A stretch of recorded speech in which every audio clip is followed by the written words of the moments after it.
மலைக்காட்டோட நடுப்பகுதியில் ஒரு பெரிய மரம் இரவு நேரத்தில் மட்டும் ஒளிரும். அதுக்கு பறவைங்கள்லாம் சேர்ந்து நிலவொளி மரம் என்று பெயர் வச்சாங்க.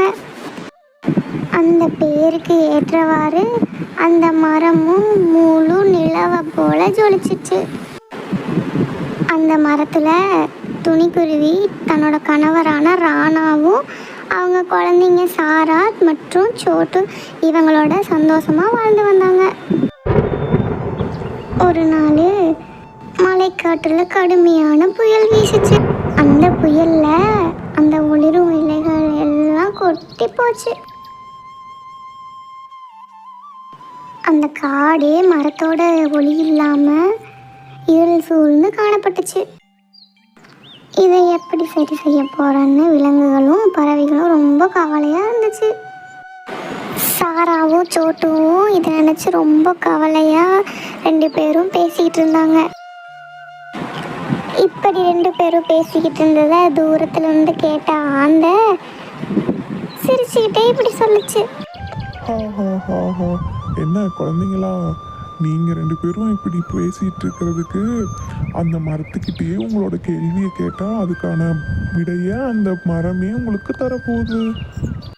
இப்படி அந்த ஆந்தை சொன்னதை கேட்ட 2 பேரும் வேகமாக அந்த மரத்துக்கிட்ட போனாங்க. மரமே, உங்களோட ஒளி இல்லாமல் இந்த காடே இருட்டு சூழ்ந்து கிடக்குது. உங்களுக்கு நாங்கள் உதவி செய்யலான்னு வந்திருக்கோம். நாங்கள் என்ன செஞ்சால் நீங்கள் பழைய நிலைமைக்கு திரும்புவீங்க?